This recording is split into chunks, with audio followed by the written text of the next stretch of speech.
একাধিকবার সার্ভে করার পরেও আবাস যোজনা ঘর থেকে বঞ্চিত গরিব মানুষ। এমনই চিত্র দেখা গেল ভরতপুরের কাশীপুর গ্রামে। দরিদ্র পরিবার দিন আনে দিন খায়, কেউ বসবাস করেন মাটির বাড়িতে, আবার কেউ চালা ঘরে। কিন্তু প্রশাসনের সার্ভের পরেও বাংলা আবাস তালিকায় নাম নেই একাধিক দারিদ্র পরিবারের। এই নিয়ে হতাশায় দুশ্চিন্তায় দিন কাটছে একাধিক পরিবারে।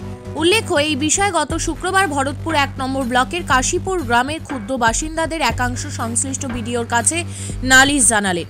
ভরতপুর ১ নম্বর ব্লকের কাশীপুর গ্রামে ৬ জন মহিলা বিডিওর কাছে বাংলা আবাস যোজনা থেকে বঞ্চিত হওয়ার কথা জানাতে আসেন।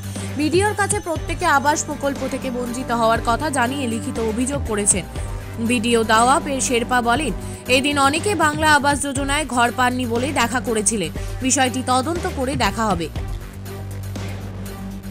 ঘরের লিস্টের নাম বাদ গেছে, ওর জন্য এসেছিলাম। আচ্ছা, কি বললেন উনি? উনি বললেন আমি দেখছি, আর যে উনি দেখার পরে আমাকে অনেক জিনিস দেখালো, ভিডিও ফুটেজ দেখালো। যেটা দেখালো এইটাই যেসব ইনকোয়ারি করতে যে যারা ভিডিও তুলেছিল, হ্যাঁ, তোলার পরে সেই সব ঘরগুলো আমাকে দেখাচ্ছে, সে ঘর তো আমার না। আর ওনারা এমনভাবে ক্যামেরা ঘুরিয়ে ছবি তুলেছে, হ্যাঁ, যেটা অরিজিনাল মাটির বাড়ি সেটা তুলেনি, অন্যজনের পাকা বাড়ি ছবি তুলে আমাকে বলছে যে এইটাই আপনার বাড়ি। আপনি কি দাঁড়িয়েছিলেন না নিজের জায়গায়? আমি দাঁড়িয়েছিলাম। এবার ওনারা ক্যামেরাটা কীভাবে ঘুরেছে, আমাদের মাথকের মুন্ড নিয়েছে, হ্যাঁ, কারো অর্ধেক শরীর নিয়েছে, পুরোটা তো ফেসটা তুলেনি।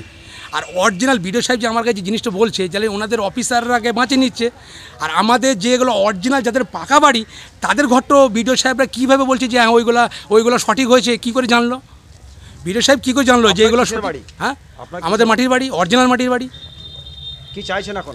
আমি চাচ্ছি যে সঠিক ইনকোয়ারি হোক, দিয়ে সঠিক ব্যবস্থা নিয়ে ঘর প্রত্যেকটা ব্যক্তি যারা অরিজিনাল মাটির বাড়ি তারা যেন পাক। বিডিওর কাছে অভিযোগ ছিল যে আমার ঘর পুড়ে গেছে, আমার একটা ঘর দরকার। আমার ঘরের নাম ছিল, তার ঘরের নামটা কেটে দেওয়া হয়েছে। তা বিডিও সাহেব বলছে যে ঘরটা যে পুড়েছে তার কোনো কাগজ আছে? এখন কাগজে চাইছে ৪-৫ বছর আগেকার কাগজ, এখন আমি কি করে পাবো? আপনার এখন বর্তমানে কিসের বাড়ি? আমার এখন মাটির বাড়ি। তদন্তে পাকা বাড়িটা কিভাবে আসলো? ওটা আমার ভাইয়ের বাড়ি। তা আপনি ওখানে দাঁড়িয়েছিলেন কেন? আমি ওখানে দাঁড়িয়েছিলাম না, আমি ছিলাম না, আমি কলকাতায় ছিলাম। বাড়ির লোকে ওইখানে মানে যে বাড়িতে আমি বসবাস করছি সেই জায়গাটা না তুলে ওই জায়গাটা তুলেছে। কে ছিল বাড়িতে? বাড়িতে মেয়ে ছেলে ছিল। আর ঘরটা কার নামে? ঘরটা আমার নামে। কি নাম আপনার? জাহিরউদ্দিন শেখ। আপনি এখন কি চাইছেন? এখন আমি চাইছি ঘরটা যেন আমি পাই। বিডিও সাহেব কি বললেন? বিডিও সাহেব বলছে দেখছি আমি কি করতে পারি।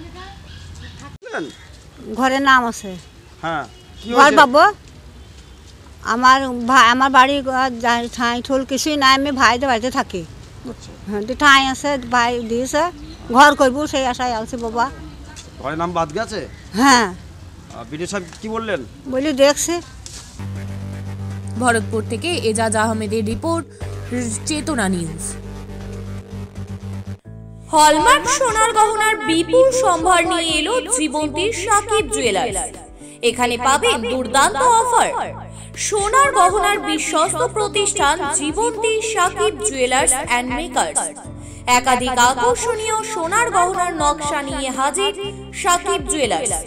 নেকলেস থেকে কানের দুল, আংটি থেকে বিয়ের শাখা, পলা, নোয়া বাঁধানো সব ধরনের গহনাই পাবেন জীবন্তীর একমাত্র বিশ্বস্ত প্রতিষ্ঠান সাকিব জুয়েলার্সে। এখানে গ্রাহকের মনের মতো করে গয়না তৈরি করে দেওয়ার ব্যবস্থা রয়েছে।